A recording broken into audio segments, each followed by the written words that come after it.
What's up, gamers? We're here with episode 4 of the Zero to Hero Prot Warrior. As you can see, last week we finished off at 1856, and we're just going to start off checking our vault. Now, last week was a bit unfortunate as we didn't have any myth items, as we didn't do any 8 keys. It was kind of a light week for us because of Kata Classic and Mop Remix, but we ended up getting these hero gloves that we're going to catalyze.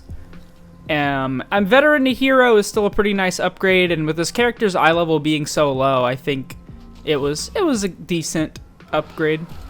Right after that, I jumped into a Mirdrasil to kill Azure and to get a couple Echoed Ephemera so that I could get my head enchant quest finished. I actually got 2 Booleans from Gnarlroot because I didn't do any raid last week, so I'll be able to buy a Boolean vendor item this week, and I'll be making a change to my trinkets, being that it's Fortified Week and we're nearing the end of the series. I didn't have enough Echoed Ephemera after completing the first wing, so I hopped in for a quick Tendril kill, and then I actually stayed for Farok just to see if I would get the legendary, but unfortunately I only got an Ember. After that, I turned the quest in and then quickly applied the head enchant, and then I was ready to get into some keys. This week is Fortified, Storming, and Bursting, which is arguably one of the best weeks in all of the season, so I quickly put myself into my 7 Azure Vault key, formed a group, and went out to go get some big score. I had a lot of missing Fortified score. Warrior is probably my favorite tank to tank Azure Vault with. Spell Reflecting this Infused Strike prevents you from taking so much damage, even though it doesn't send the damage back into the boss. And actually, on the last boss, Umbral Skull, you can do the same thing with Dragon Strike. The rest of the dungeon was pretty simple. This mini-boss can be a little bit difficult. For this first Spell Breath, I have Spell Block, which basically cancels it out completely. But if you get a second Spell Breath, you're going to need to make sure you have a button available, probably like Shield Wall, and just slam Ignore Pain a bunch. I also think Pugs usually aren't ready for how tough these Fortified Breakers are. Both the Roar and the Shoulder Charge can absolutely just one-shot you starting in keys as low as 7, apparently. We end up losing 2 people to this pull, but you can die a bunch and still time the keys. Not a big deal. From there, we just cleaned up the 3rd boss, and then moved on to the last boss. We would pick up 57 score, putting us at 1913, edging that Keystone Master rating. And we got a trinket, which isn't actually good, but can save us some crests, so I'll take it.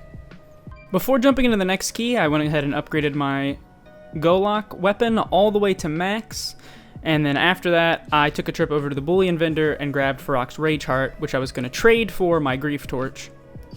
As you move into higher key levels, I don't want my DPS to die as much, so naturally I'm going to get less value from the Grief Torch than I'll get from the defensiveness of the Rage Heart. Key turned into a 9 Algeth'ar, so I began assembling a group together. The key starts off pretty great. We get to put together a nice huge pull with Lust and just blast.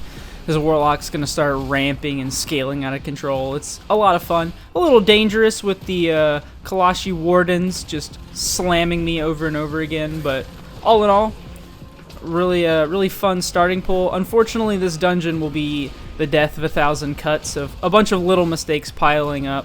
A death on a boss here, a wipe on a boss there, having to do a mini-boss down 2 DPS, and we're going to end up not timing this one.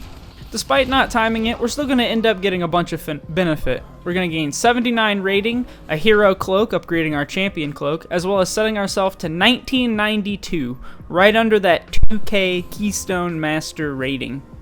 After Neltharis, my Keystone turned into an 8 Knockout Defensive, which was great because my highest Fortified was a 2, and I actually really like Knockout on Warrior. Spell Reflect is just a good enough ability that it can make me like a dungeon I might not otherwise like, and the second boss is just so fun to Spell Reflect, so you know the drill. Assemble a group and let's get in there.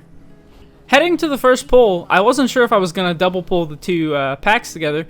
It's Fortified Week, and usually you lust this pull anyway. You don't really want to lust the boss at all because it's super inefficient, and the gear was super stacked, so I pulled both, and the hunters had previously discussed which one was going to lust before I put the key in. We end up not getting any lust. A couple people die, but we don't wipe. I don't die. I don't go down. I managed to keep kicking Disrupting Shouts as best as possible and CCing mobs. This is one of the pulls that, not being a Demon Hunter, seemed to strike me as like one of the most obviously painful ones, Trying to group up all these mobs that just cast shoot over and over again and they can't be interrupted to be brought in is extremely huge pain in the ass. But we end up making it through the pull eventually anyway, and it all worked out. We end up sending Lust at the start of the boss, which is a bit weird and disappointing. If you do this, it means that you're not going to have Lust ready for the second boss, which is usually the one you want Lust for. It's not really hard. It's not tyrannical weak. Your healers should be fine, but this boss is much easier than the second boss, and lusting that first double pull trash pack is usually way more efficient than lusting this boss. It didn't really make a difference either way for this key. After clearing out the next area of trash, it was finally time to move on to the best part of the dungeon, arguably the only good part of the dungeon, maybe. But I was excited. Right when you pull the boss, he's going to cast Windburst, and that's when you want to have Spell Reflect ready. Watch this. Spell Reflect.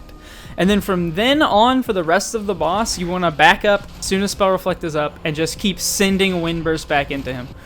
This isn't even tyrannical, and look how much damage Spell Reflect did on that boss. Is that not an entire reason to play Warrior by itself? It's so fun. After that, we go ahead and keep clearing the dungeon until we get to the last boss.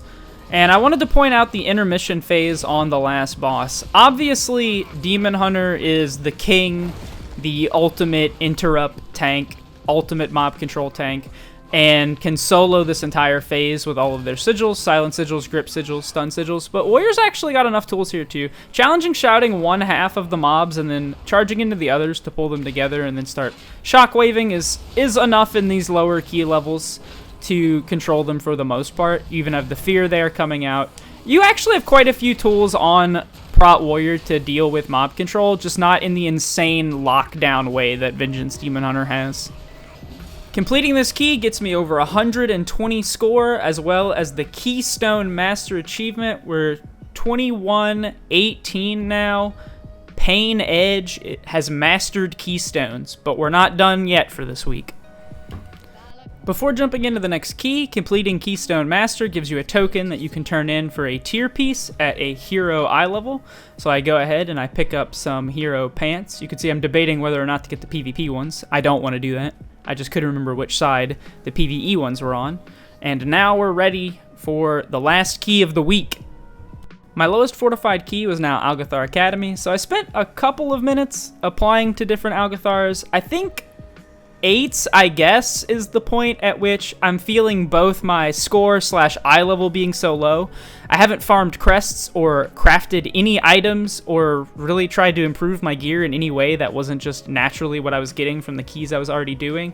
/ probably a little bit of Demon Hunter bias starting to kick in as you get to key levels where max rewards start coming into play for people really wanting to make sure they can complete their weekly vaults. But eventually, we did get into an Algeth'ar Academy group.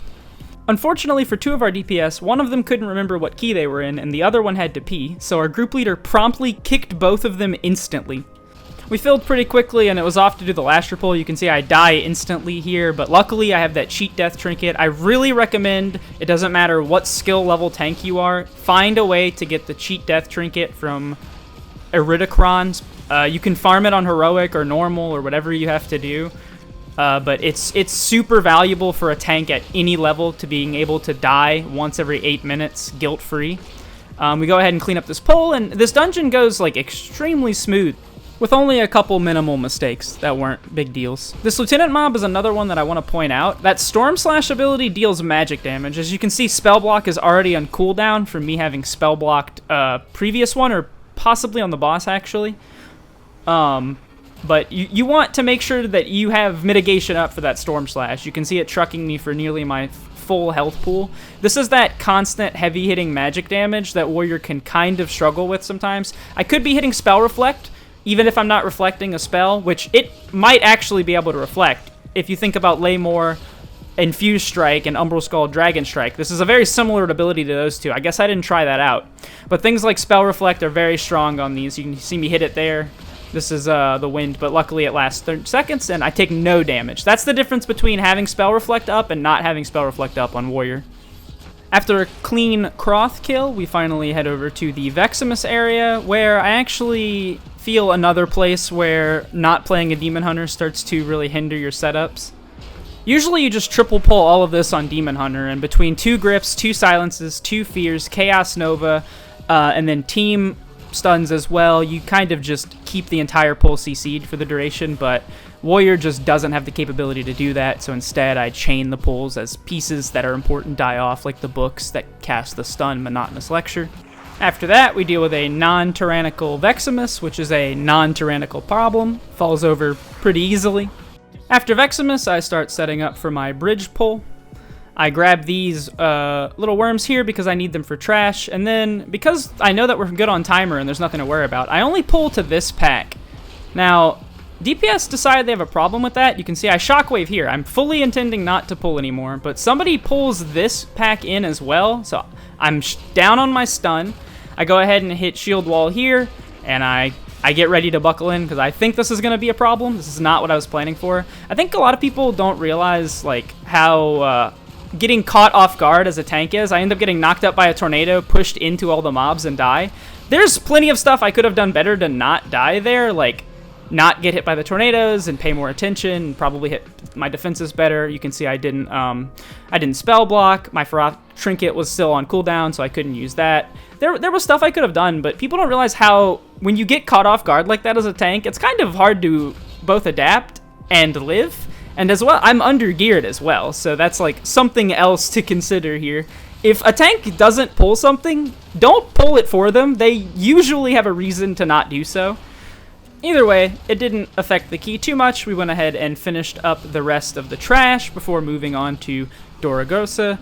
Doragosa didn't last very long in her non-tyrannical state. She kind of falls over dead and provides me with 90 score, putting me at 2208 for the week. Now, we probably could have finished off the entirety of the challenge this week, but I kind of didn't want to. I've been really enjoying playing the Warrior, and I wanted to send one more tyrannical week on the Warrior at least before hitting 2500. I'm officially level 85 in Cataclysm, so I don't have any more Cataclysm to grind away at, so I can probably send a little bit more Warrior keys. I might even actually spend some time upgrading my gear instead of being an under 500 eye level rat in these 8 keys. That's going to be it for this week. I really appreciate you watching. I hope you've been enjoying these Prot Warrior 0 to Hero series so far. We have one more episode at least, unless I continue to play the Warrior and put out videos for that. I also really wanted to point out that the beta for the War Within should be hitting today, the 5th. I see in my launcher that there's PTR for the War Within 11.0. I don't know if that is the beta, but I'm pretty sure it is. So I think I've gotten my beta invite. If that is the case, I really hope to bring you some beta content on the tank soon. I'm looking forward to going in there and testing the hero talents out myself and kind of deciding how I feel about them. So if you're into tanks, if you're interested in tanks, that's what I'm going to be posting about probably pretty soon. Keep an eye out for those kind of videos, and I hope to see you again real soon. Peace out.